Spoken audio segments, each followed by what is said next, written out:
I don't want him to go and tell his uncle one thing and then have to go back and tell him again. Let's go.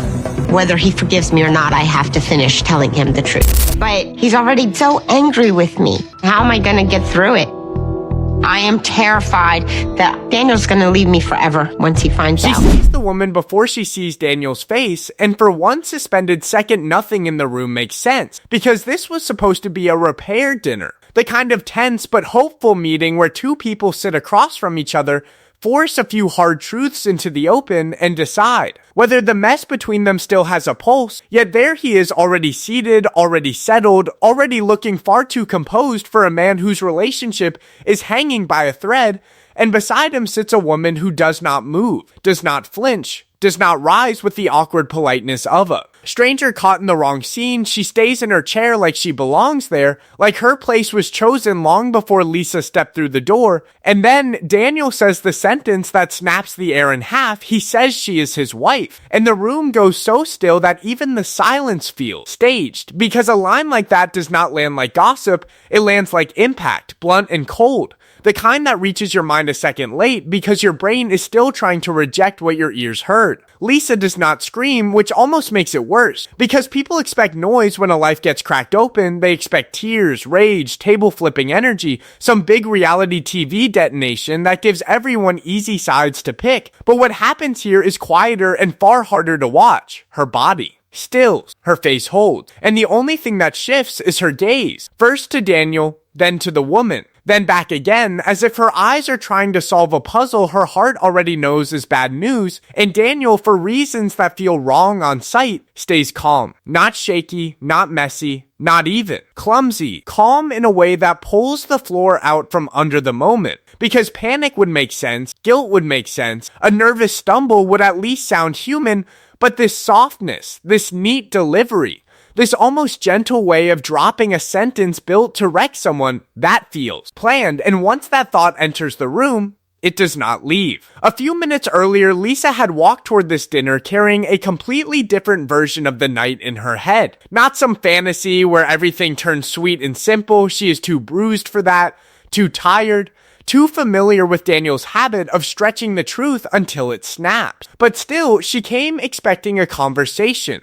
Some kind of reckoning, some effort, because people do not keep showing up for dead relationships unless some part of them still wants proof that all the waiting meant something, and there was enough in Daniel's tone, enough in the way this meeting had been framed, to make her think this might be the night he stopped dodging and started speaking plain, that this might be the dinner where the confusion finally got dragged into the light and forced to stand there without excuses, which is why the scene in front of her feels less like a surprise, and more like betrayal with furniture around it. The woman says nothing at first, and that silence starts carrying its own weight. Because if she were a cousin, a family friend, a translator, any harmless explanation at all, Daniel would have rushed to fill the gap. He would have reached for context, for damage control, for anything that could soften the blow, yet he does not rush. He lets the shock sit there, which raises an uglier question. Was this meant to blindside Lisa? Was the confusion part of the setup? Was the power in making sure she had to absorb the worst line of the night before she even had a chance to understand who this woman was? And why does he look less like a man caught in a lie and more like a man unveiling a decision? That is the first fracture.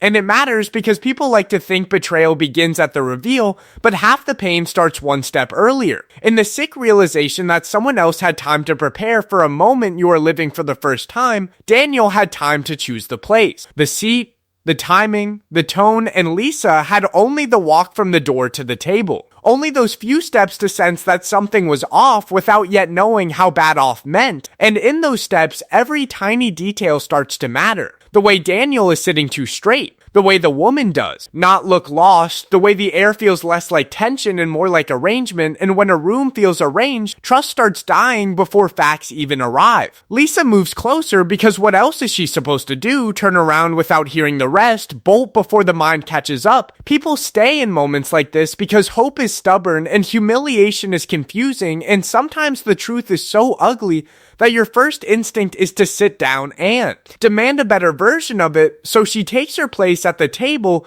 still trying to hold on to the last scraps of the night she thought she was entering, still trying to tell herself there has to be context he has not given yet. context he should have given before she saw another woman sitting in, the seat where no one should have been, and even before the next word arrives, before the next detail sharpens the damage, something deeper has already shifted. Because her instincts are screaming what her mouth has not said yet, this does not feel sudden. This does not feel messy. This feels prepared. And once that feeling takes hold, every second after it grows teeth, Daniel acts like a man who has already practiced this moment in private, and that is what turns the room from awkward into chilling. Because fear has a look, guilt has a look, even bad liars have a look. They fidget, they overtalk, they reach for nonsense too fast, they start patching holes before anyone has even pointed at them, but Daniel does none of that. He sits there with this measured stillness that feels less like honesty and more like management. His shoulders stay square, his hands stay steady, his face barely shifts except for those small controlled movements people use. When they want credit for being calm in a fire they started themselves,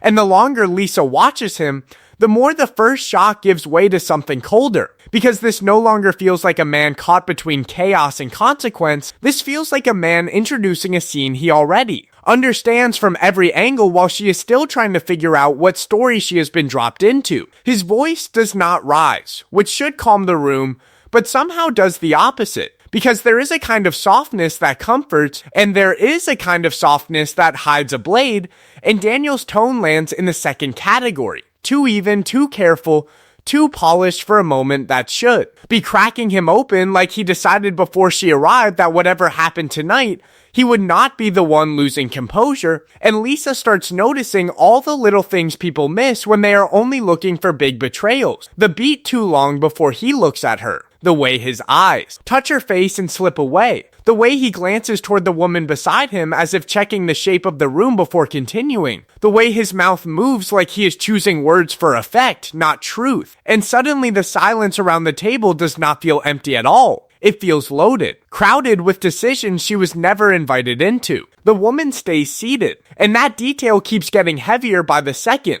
Because if this were confusion, if this were some misunderstanding with a simple explanation waiting to save everyone from the worst reading of the night, someone would move. Someone would try to break the pressure. Someone would offer a nervous smile, a quick introduction, a line clumsy enough to sound human, but none of that comes. She remains exactly where she is, not shrinking from the moment, not excusing herself, not looking like a stranger pulled into someone else's mess, and Lisa feels a fresh wave of discomfort for a reason she cannot yet fully name. Because presence has meaning, staying has meaning, and when somebody sits through a shock like this without looking surprised by the fallout, the mind starts asking questions the mouth is not ready to say out loud. Questions like, how much did she know before Lisa walked in? How long has this arrangement been settled? And why does everybody at this table seem more prepared than the one person who was told this dinner was supposed to heal something? That is when Lisa's instincts start doing what broken trust forces people to do. They zoom in, they stop listening only to words and start reading posture, timing, breath, the rhythm between one glance and the next, because lies do not always burst out like fireworks, sometimes they arrive. Dressed as calm, sometimes the most alarming part of a scene is not what gets said, but what never gets explained, and Daniel is now deep into that territory, letting the room stretch. Letting her sit inside the discomfort without offering structure, which is almost its own answer. Because people who care about your emotional safety do not hand you a grenade and then stare at you while you figure out why your hands are shaking. Lisa had come in ready for tension, ready for disappointment, ready for another round of vague language from a man who has made ambiguity look like a personality trait. But she was not ready for this eerie level of control, for this almost formal atmosphere where the cruelty is not loud but arranged. And the more she studies Daniel, the more she starts pulling away from the idea that this happened impulsively. There is nothing impulsive about his body tonight. Nothing accidental in the pacing. Nothing spontaneous in the way he seems determined to let the moment sit exactly where he wants it. And that thought is dangerous, because once Lisa starts believing this was intentional, every past conversation with him begins to shake. Every promise gets dragged back into view. Every moment where he asks for patience starts looking less like confusion and more like delay. She waits because people wait when they still think clarity might rescue them. when they still want one sentence that puts the nightmare back in a box small enough to survive, and Daniel lets that waiting stretch too long. Long enough for hope to turn stale, long enough for the silence itself to become offensive, long enough for Lisa to realize that this dinner is no longer about what happened, it is about who gets to control how it is told. And when he finally opens his mouth again, when it seems like the explanation is at last about to come, he does not offer anything clean or direct or grounding. He drops another line that makes the room even stranger. Because instead of clearing the air, he speaks in that same careful tone and leaves her with something worse than the truth. He leaves her with confusion that sounds prepared. She's my wife, and once those words leave Daniel's mouth, the whole scene seems to stop moving. Not in some flashy television way where music swells and everybody starts shouting over each other, but in the uglier way real shock works, where sound goes thin, time gets strange, and the body sits. They're trying to catch up to something the mind does not want to let in, because Lisa does not jump out of her chair, she does not start swinging accusations, she does not give Daniel the loud reaction a man like him might know how to manage. She freezes, and that freeze says more than a screaming match ever could. Because anger is action, anger means your system has processed enough pain to throw it back, but this is earlier than anger. This is the moment when the brain slams its own brakes to keep the full weight of humiliation, betrayal, and confusion from hitting all at once. That is why quiet reactions are so brutal to watch, and why this one lands harder than any table flip fantasy people expect from a reality TV bombshell. Because when a person goes still, you are watching self-protection in real time, you are watching the mind ration damage taking in one. Fragment at a time so the whole truth does not shatter the person sitting there, and Lisa's face starts carrying that exact kind of strain. The kind that says she heard every word and still cannot make it fit inside the version of life she had been living 5 minutes earlier. Her eyes stay on Daniel for a beat too long, then shift toward the woman beside him, then back again as if some cleaner explanation might appear if she looks hard enough.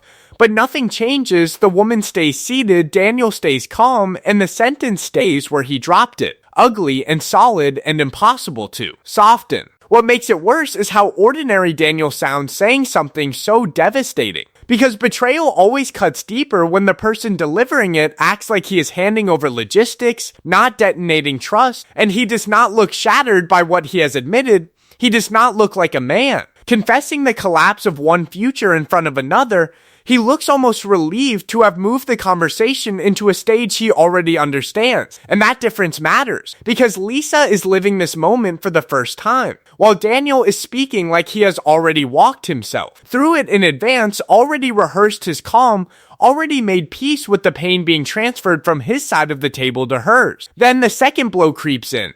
And this one lands with a slower, uglier force. Because at first, the mind grabs onto one awful fact at a time. Wife, present tense, sitting here. And only after that does the next question start forming with real teeth. Not when, not why, but how long? How long? Has this been true while Lisa was still being told stories that made room for her? How long has Daniel been building one reality with his actions and another with his words? And once that question appears, it starts dragging 100 others behind it, because a new marriage would already be. Enough to crack the floor, but an older one.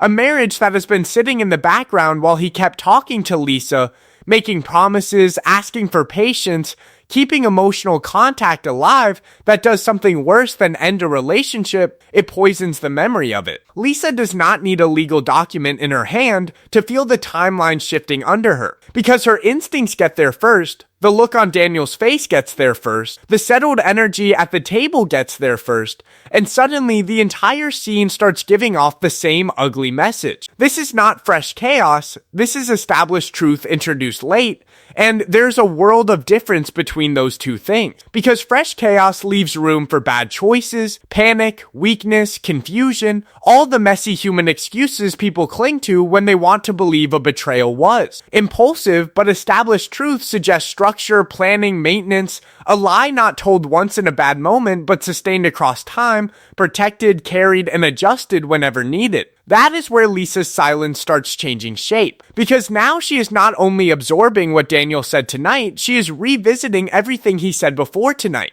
Every late call, every future-facing promise, every emotional reach-out that kept her attached to a story that now looks unstable from the foundation up, and she does not need to say all of this aloud for the damage to register. The audience can feel it in the way her stillness deepens, in the way the room seems to get smaller around her, because the pain is no longer only about another woman, it is about time, about duration, about how many moments were shared under false premises, while Daniel kept acting like the future was unsettled when he might already have settled it elsewhere. And once time enters the picture, trust does not simply crack, it starts rewinding. Because now every memory becomes evidence under review, and Lisa can feel that happening in real time. The relationship she thought she was sitting inside starts pulling away from her, becoming something harder to name, something shaped by omission, delay, and selective truth. And as she looks at Daniel, not with rage yet, but with the hollow focus of someone rechecking the math of her own life, one realization begins hardening into place. The timing does not fit. The story she was sold does not fit.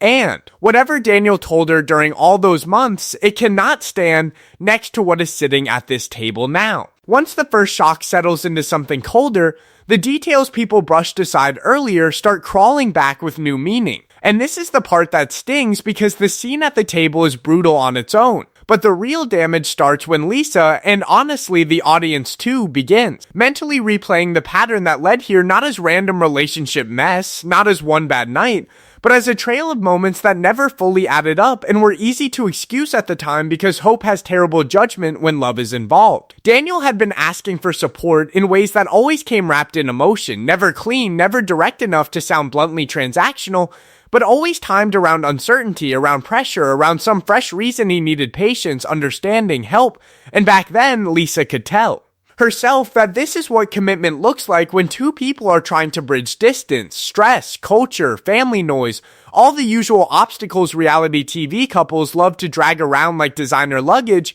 yet now every one of those asks starts looking different. Because support lands differently when the person receiving it has already built another life out of frame. And then there were the promises, always enough to keep the future breathing, never enough to let it stand on its own. Daniel had a talent for speaking in emotional installments. He would not close the door, but he would not open it either. He kept things alive with language that sounded serious in the moment and slippery in hindsight. The kind of lines built to hold someone in place without giving them anything solid to stand on. He could talk about tomorrow in a way that made Lisa feel chosen, then disappear into vagueness the second today demanded clarity. At the time, that reads as fear or immaturity or a man buckling under pressure. Now it reads like stalling with manners, and there is a difference. A person who is confused sounds messy. A person who is managing two realities learns how to sound sincere without ever becoming specific. That is where the whole story starts to tilt. Because once you place tonight's reveal next to the pattern viewers have already watched,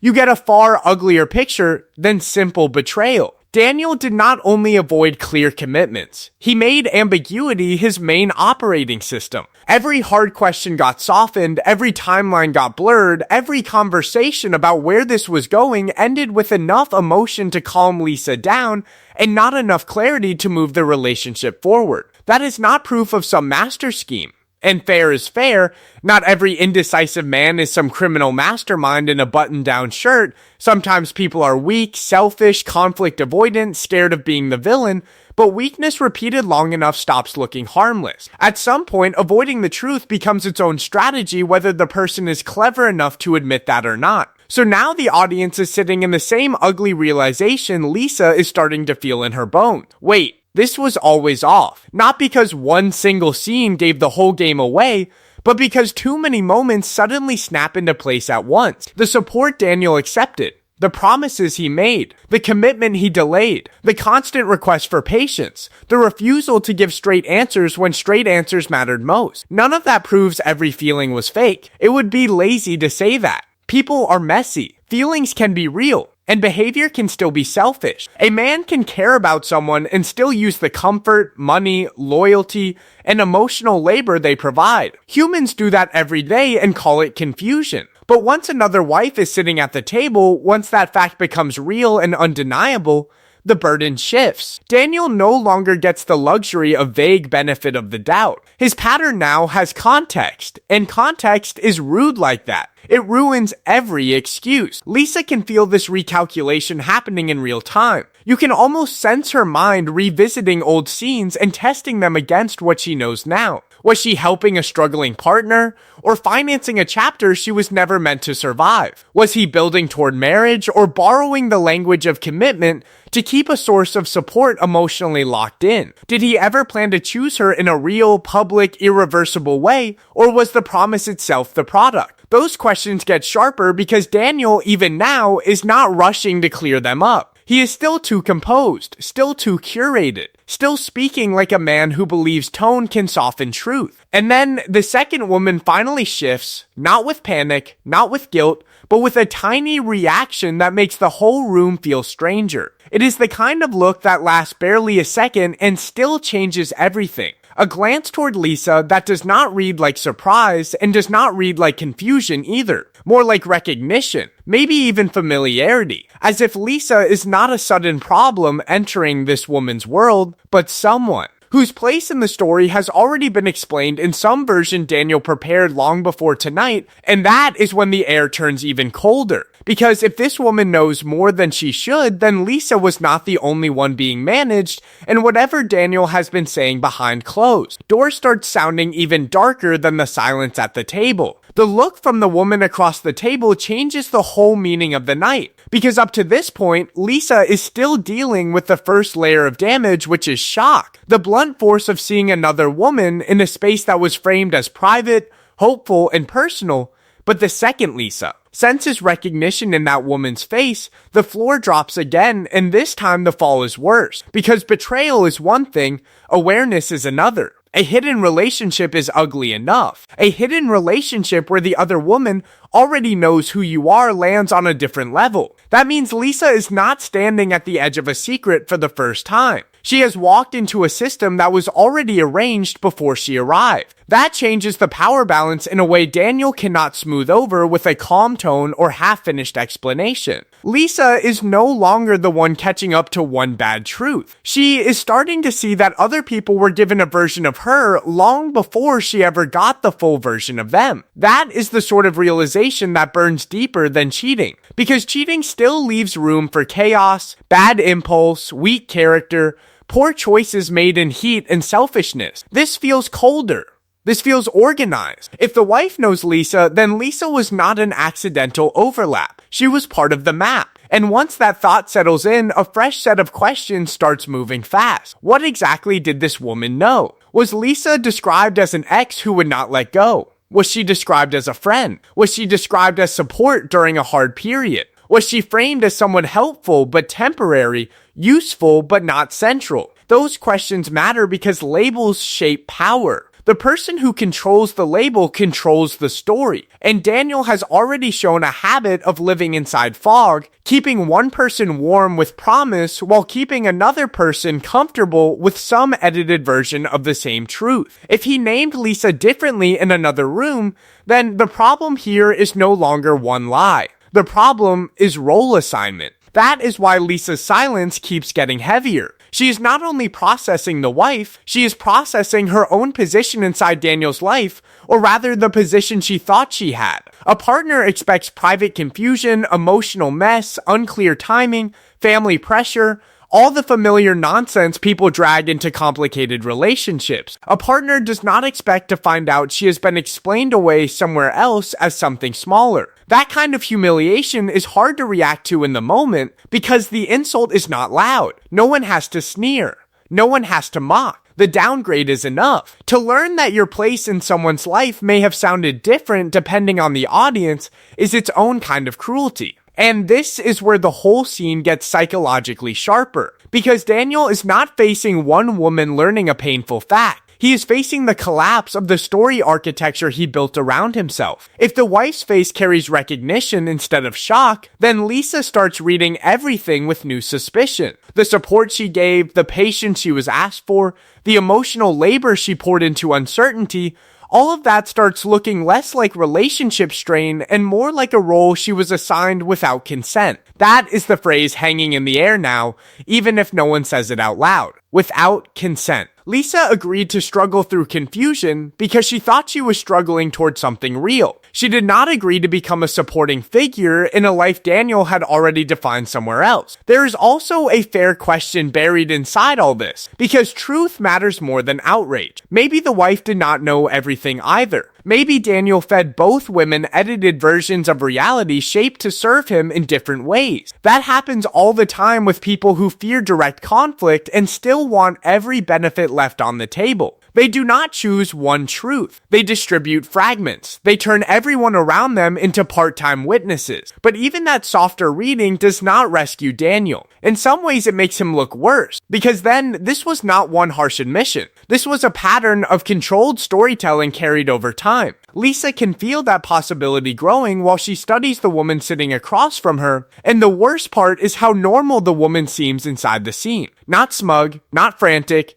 not theatrical, normal, settled, grounded, as if she is sitting inside a reality Daniel made legible for her, while Lisa is the only one left trying to translate the room. That difference says more than 100 accusations. One woman seems to know where she stands. The other is learning her place was never what she was told. By now, the pain has shifted from heartbreak into something harsher and more precise. Lisa is no longer asking only whether Daniel lied. She is asking what version of her has been carried into other conversations, other rooms, other explanations. Was she the woman he loved but could not marry? Was she the one who helped when life got hard? Was she the one who waited while he kept options open? Was she turned into a background figure in someone else's story while still being fed future talk in her own? That is the twist that cuts deepest. Because once Lisa sees recognition in the wife's face, one sickening truth begins to settle into place. Daniel has described her before, and whatever name he gave her in that description was not the name of a woman he planned to choose. At this point, the damage is no longer sitting in the usual place where betrayal stories live. This is bigger than another woman.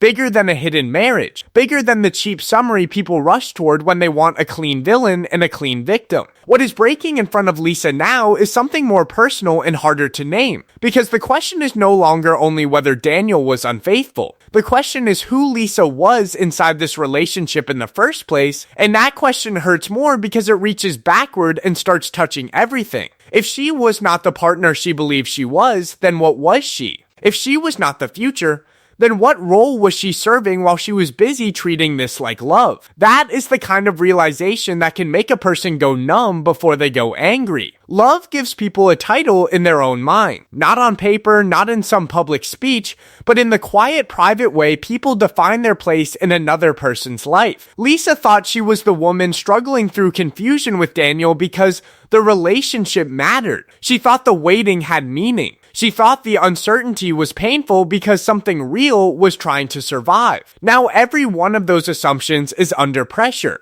And the emotional shift is brutal because it moves her from love to realization in a matter of minutes. 1 second, she is trying to understand what went wrong in a relationship. The next, she is trying to understand whether she was ever in the relationship she thought she was in. That change is what makes the room feel so airless. Not the wife alone, not the secret alone, the collapse of category. Lisa thought she was partner, but the evidence gathering around her suggests a darker possibility. She might have been support, emotional support, financial support, situational support, a source of patience while Daniel kept the real center of his life arranged somewhere else. Even saying that sounds harsh, which is why this moment needs honesty and restraint at the same time. It does not mean every feeling Daniel showed was fake. Humans are not neat enough for that. People can care and still exploit. People can feel affection and still organize their lives in ways that use someone else's hope as padding. That is what makes behavior more revealing than declarations.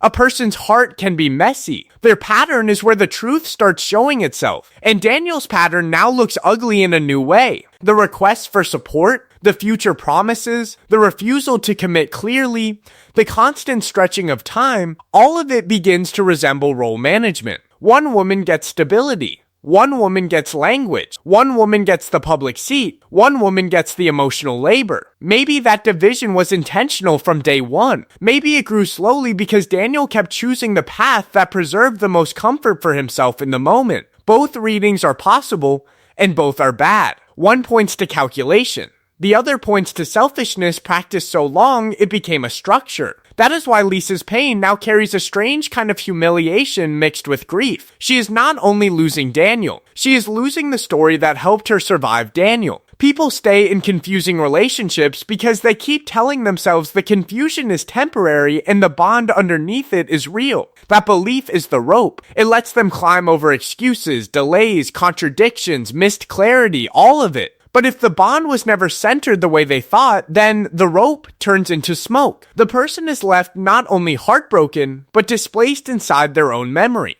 Moments that once felt intimate start looking functional. Sacrifices that once felt loving start looking useful. The future stops feeling stolen and starts feeling never truly offered. There is empathy in that, because identity collapse in relationships is one of the quietest forms of pain. Nobody sees the exact second a person stops asking what happened and starts asking who they were to the other person all along. That question strips pride faster than tears do. It leaves Lisa sitting there with a fresh set of doubts she cannot yet answer. Was this set in motion from the beginning? Did Daniel split emotional roles between two women because each one served a different need? Was Lisa ever the main choice, or was she kept close because being needed is easier to maintain than being chosen? The worst part is how these questions grow stronger without anyone raising their voice. Silence has done more damage in this dinner than shouting could have done, because silence is where the shape of the truth has started appearing. Daniel seems to feel that too. He can sense the meaning of the room shifting away from his control,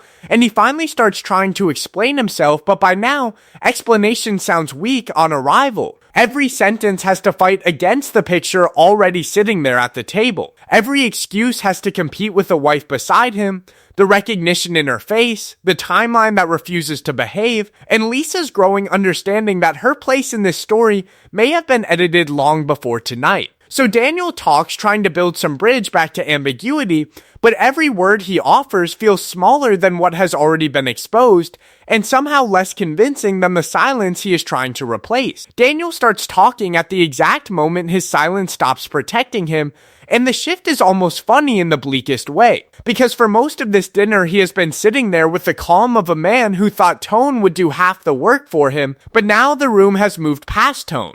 Past posture, past the little performance of steadiness, and he knows he has to fill the gap with something. So out comes the familiar trio: confusion, pressure, timing. Not in one neat package, not in some polished speech, but in fragments that all lean in the same direction. He was confused. Things were complicated. People around him expected things. Life moved fast. The situation got harder than Lisa understands. He did not want to hurt anyone. He did not know how to handle it. He kept waiting for the right moment. And the problem with all of that is not only that it sounds thin, the problem is that it arrives too late and fits too little. Because confusion explains hesitation. It does not explain structure. Confusion explains mixed signals for a while. It does not explain a wife sitting at the table with the settled look of someone who belongs in the official version of the story. Confusion explains a messy heart. It does not explain a timeline that keeps bending in one direction, away from clarity, away from commitment, away from direct answers, while Daniel still found plenty of time to ask for patience, support, and faith. That is where his explanation starts losing oxygen. He wants the audience, and Lisa too, to read this as emotional disorder, but the pattern on the table looks less like disorder and more like arrangement. Then he reaches for cultural pressure. And that line deserves fairness before it deserves criticism. Because family expectation is real, social pressure is real, public obligation is real, and plenty of people get trapped between what they feel and what the world around them demands. Nobody honest should dismiss that out of hand. But pressure still does not erase sequence. Pressure still does not answer why Lisa kept getting future-facing language while another future was taking shape elsewhere. Pressure does not answer why the truth arrived only after the structure was strong enough to survive exposure. Pressure explains fear. It does not explain why every hard conversation seemed to end with Lisa being asked to wait longer, while Daniel remained the one protected from consequence. That is where the logic gets sharper without needing to turn cruel. If Daniel was under pressure, why did that pressure never seem to produce honesty? Why did it always produce delay? If timing was the issue, why did timing only begin to matter after decisions were already made? If he felt torn, why was Lisa the one carrying uncertainty while he appears to have kept the rest of his life moving? Those are not attack. Those are basic questions any sane person would ask once the dust starts settling. Daniel wants his motives read as human. Fair enough. Humans are messy. Humans panic. Humans avoid hard conversations. But humans also tell on themselves through pattern. And his pattern keeps pointing toward preservation of self, not protection of anyone else. The strangest part is how he keeps talking as if each explanation exists on its own. As if confusion, pressure, and timing are separate clouds floating over the same bad night, when in fact they keep crashing into one ugly contradiction. A man too confused to give Lisa clarity somehow had enough clarity to keep the relationship emotionally alive. A man under too much pressure to speak plainly somehow found a way to maintain contact, sustain expectation, and hold on to the benefits of being needed. A man trapped by timing somehow chose the timing of this reveal with almost theatrical control. That is why the room keeps resisting his version of events, not because nobody understands complexity, because his explanation asks people to ignore the sequence right in front of them. And then a darker question starts hovering over everything. Is Daniel lying in the blunt sense, or is he doing the softer, slipperier thing people do when they want to live with themselves, shaping selfish choices into a story that sounds less ugly once spoken aloud? That distinction matters. A liar knows the truth and replaces it. A rationalizer blurs the truth until he gets to feel wounded by his own behavior instead of responsible for it. Either way, Lisa ends up in the same seat, carrying pain he managed for months through selective honesty. Then there's the next question. Is this guilt finally surfacing, or is this still strategy, one last attempt to control how he looks while the facts close in? And hanging over both is the ugliest one yet. Why now? Why this dinner? Why this reveal in this room at this table on this timetable? Why not earlier when Lisa still had the right to make decisions with full information instead of being dragged into a scene built on delayed truth? Daniel keeps speaking, but something in Lisa has changed. The hurt is still there. The humiliation is still there. Yet the need to react starts falling away, and that shift is more dangerous for him than anger would have been. Anger keeps people in the argument. Clarity removes them from it. She starts looking at him less like a man whose words might still save something, and more like a pattern she is finally reading without the old fog around it. His explanations do not land because she is no longer listening for comfort. She is listening for alignment.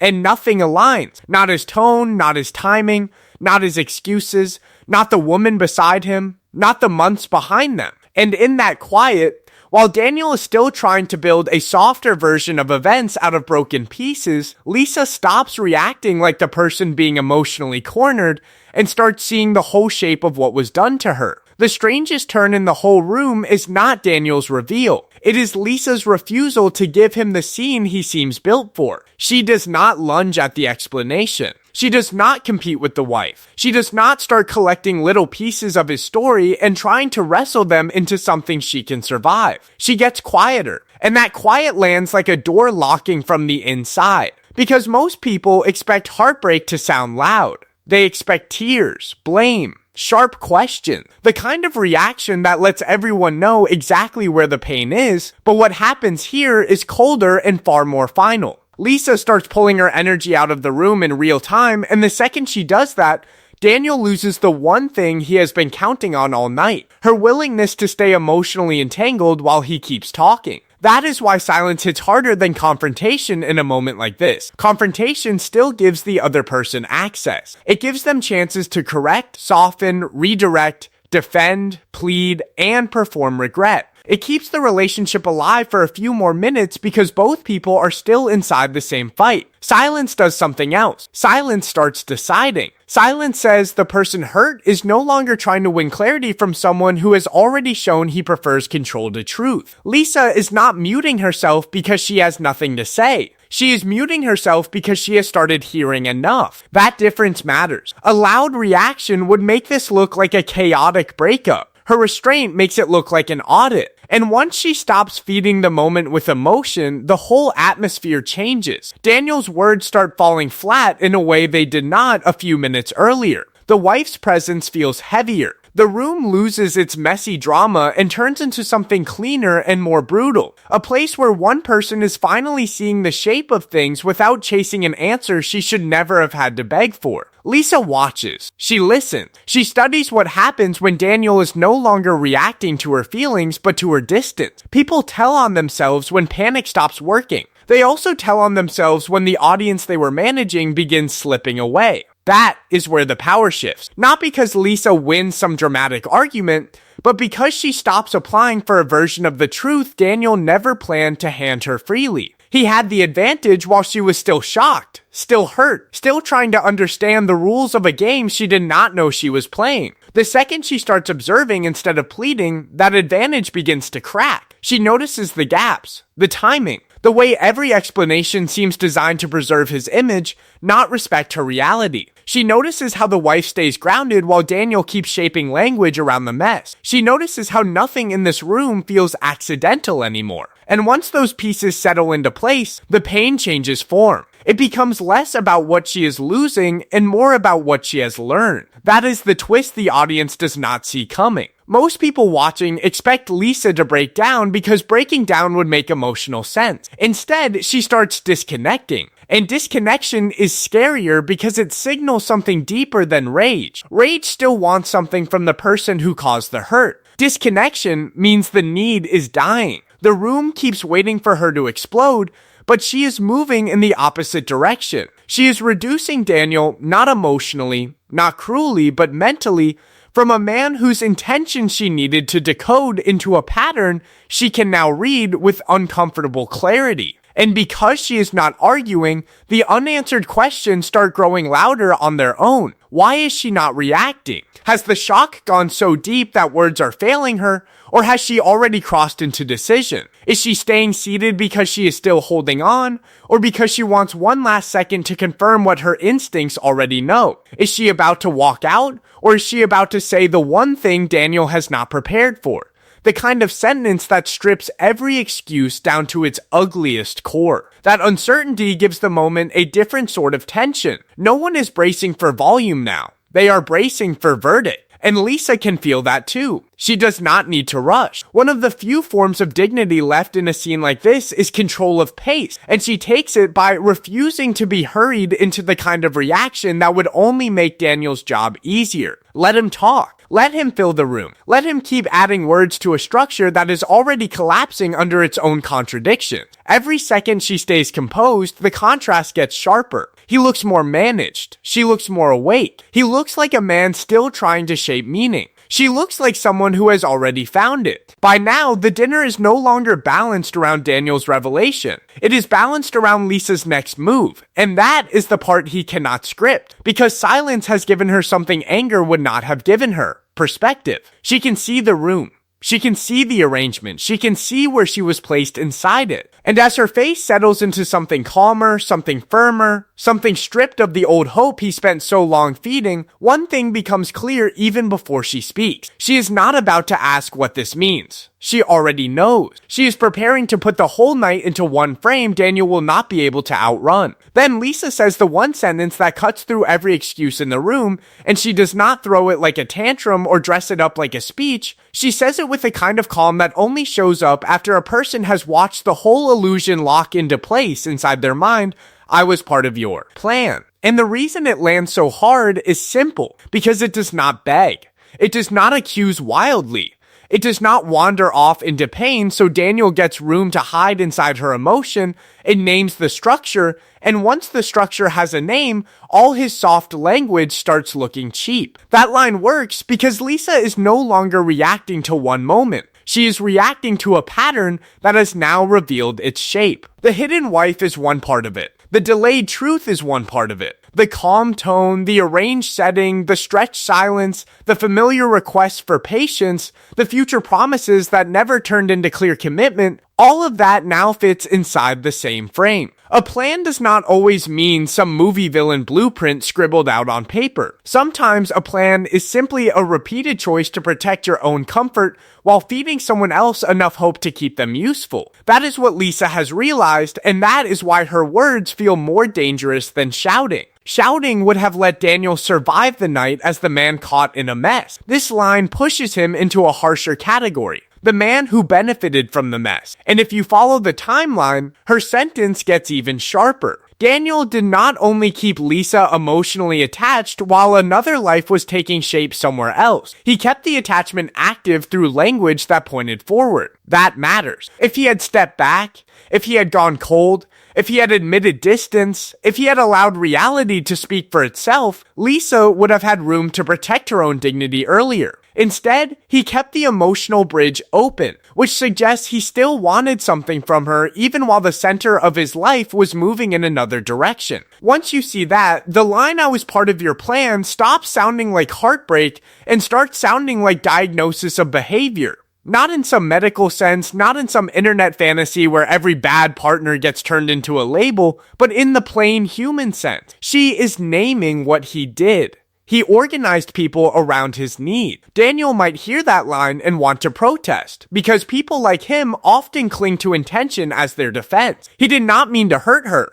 He did not mean for it to unfold this way. He did not mean for the truth to land so late. Fine. But intention is not the only thing on trial here. Behavior matters more when the damage is this consistent. That is the trap closing around him now. He may have felt something for Lisa. He may have cared in ways that were real enough to him. Human feeling is messy and selfish and often sincere at the exact same time. Yet care without honesty still leaves wreckage. Emotion without clean intention still turns another person into collateral. That is the question now hanging in the room, and it is the question Lisa's sentence forces open without answering fully. Was this relationship ever real in the way she believed it was? Or was it real only in the narrow sense that Daniel felt comfort while never planning to give her the place his words kept implying? That is what makes the line such a clean payoff. It gathers the whole night into one thought. The timing was part of the plan. The control of the room was part of the plan.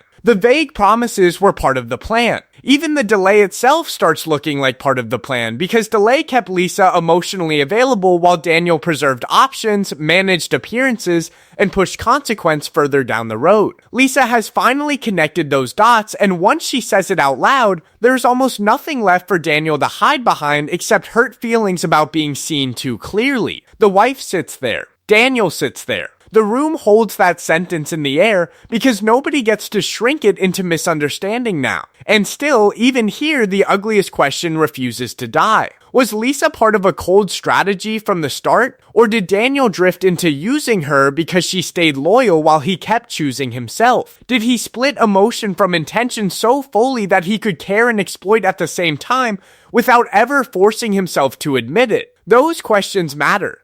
Because people do not always ruin others through total fraud. Sometimes they ruin them through partial truth carried over too much time. Lisa does not chase those answers now. That is another sign she has changed. Earlier in the night, she might have wanted every detail, every timeline correction, every explanation dragged into the light. Now she knows the core truth already. The rest is texture. The main shape is there. She was not standing inside the future she thought she was protecting.